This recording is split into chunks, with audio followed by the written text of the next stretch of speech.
This is Optimal Health Daily, episode 2016. 7 Fat Loss Tips We Can Learn from Bodybuilders by Jill Coleman of jillfit.com. And I'm Dr. Neil, your host and narrator. Happy Monday. I hope you had a wonderful weekend. Thank you so much for being here, and welcome back to a new week of Optimal Health Daily. I'm going to keep this intro nice and short, so let's get right to the post as we optimize your life. 7 Fat Loss Tips We Can Learn from Bodybuilders by Jill Coleman of jillfit.com.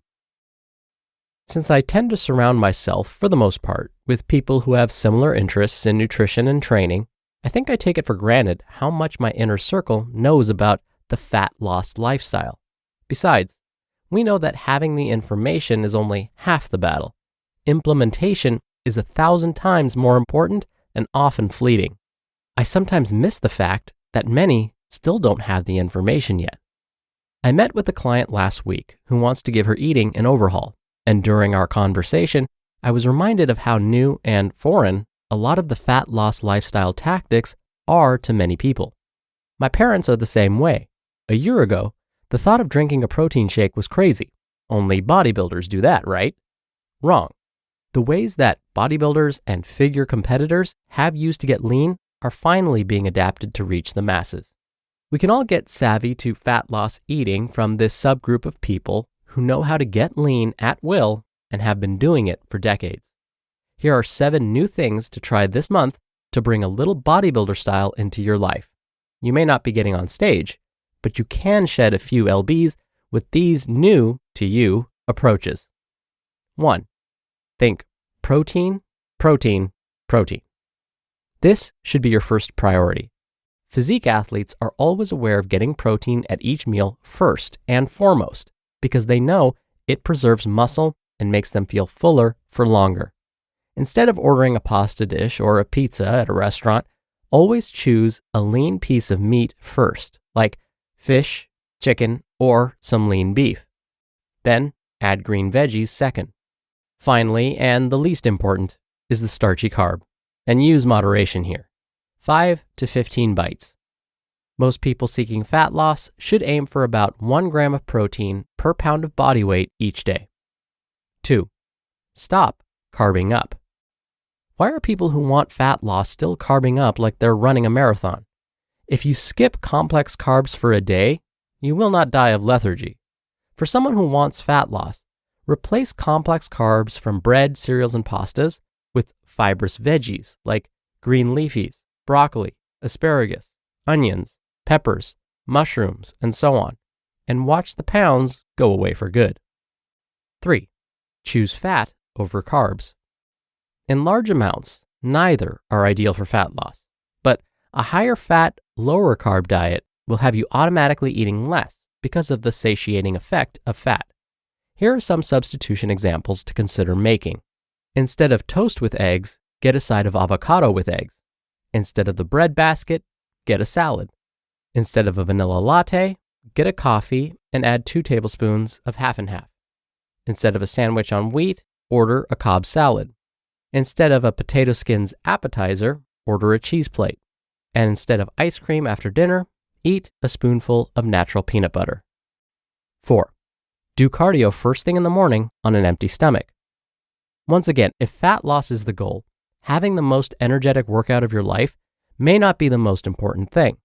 When you're able to exercise when glycogen stores or stored carbohydrate are lower first thing in the morning and you don't have any just absorbed sugar in the bloodstream, you will probably pull more from your fat stores for energy to power your exercise. This tip may not be for everyone though. If you tend to be someone who gets dizzy or lightheaded on an empty stomach, you could try 1 scoop of whey protein powder mixed with water 30 to 60 minutes pre-workout. Protein, especially branched-chain amino acids pre-workout, may work just as well. Stay away from heavy carb load pre-workout unless you are an elite athlete. 5. Get supplement savvy. I am not a huge supplement person in general, but it is time that the layperson stop being scared of supplementation. It is just that. Something to supplement nutrients obtained from the diet. And we're not talking steroids. For example, Taking 3 to 4 grams of fish oil every day is a general recommendation for almost everyone, and may help decrease inflammation and possibly help burn fat. Consider using a whey protein powder as a convenient option to boost your daily protein intake. In order to obtain the best fat loss results possible, it's important to customize your supplements, because if you don't watch it, you could end up taking everything under the sun. 6. Hydrate adequately. Most bodybuilders are known for carrying around a 1-gallon water jug with them wherever they go. And though this particular accessory might not go with your business casual wear, it is important to remember that getting enough water is essential to obtaining your fat loss results. And 3 to 4 liters each day is a good place to start for most. This can be tough because without being aware of it, it's easy to go all day without a single drop of water. Between coffee, juices, and sodas, who has the time for water? Well, guess what? Water is the most important beverage, ahead of any other beverage in terms of your health and fat loss. Water should be at least 90% of the liquid that you drink each day. Plain old water, not flavored, not colored, not Crystal Light, and so on. Maintaining your water intake will help you shed water subcutaneously, helping get rid of that puffy look. Also, more water will keep you feeling fuller. Drink half a liter pre-meal and you'll automatically eat less. Often we mistake thirst for hunger and eat when we really should be drinking good old-fashioned H2O. And 7, prioritize yourself. Bodybuilders aren't worried about taking an hour or 2 a day for themselves. They realize that daily exercise makes them more productive at work, at home, and balances their moods and energy, which permeates all their interactions with others. They put themselves first many times because in the end, a healthy lifestyle is the most important thing for relationships, for productivity, quality sleep, for stress management, and so on. They also aren't worried about offending anyone by bringing their own fat loss meals to parties, dinners, or to the movies. They aren't worried about whipping out a protein bar during a meeting. They aren't worried about missing a social event so they can avoid foods that aren't in line with their goals. They aren't worried about offending others by making their own fat loss choices. This sort of commitment to health and fat loss may not be for everyone, but for many of us, we can learn to be a little more selfish in the name of health. You just listened to the post titled 7 Fat Loss Tips We Can Learn from Bodybuilders by Jill Coleman of JillFit.com. Dr. Neal here for my commentary.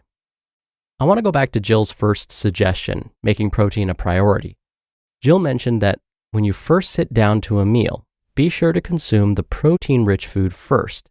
This not only helps to make sure that you're getting enough protein each day, but it has the added advantage of helping you feel more full. When you consume vegetables with that protein, it will probably add to your feelings of satiety. And if you drink water before or with your meal, this may add even more volume to the stomach, making you feel even more satisfied. That means when it comes time for dessert, you may not have as much room for it as you did had you not followed these steps.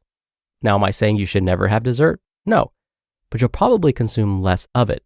Oh, and don't forget, you can also meet your protein needs from plant-based proteins like soy, tofu, beans, lentils, nuts, and seeds. All right, that'll do it for the Monday episode. I hope you have a great start to your week, and I'll be back here tomorrow as usual, where your optimal life awaits.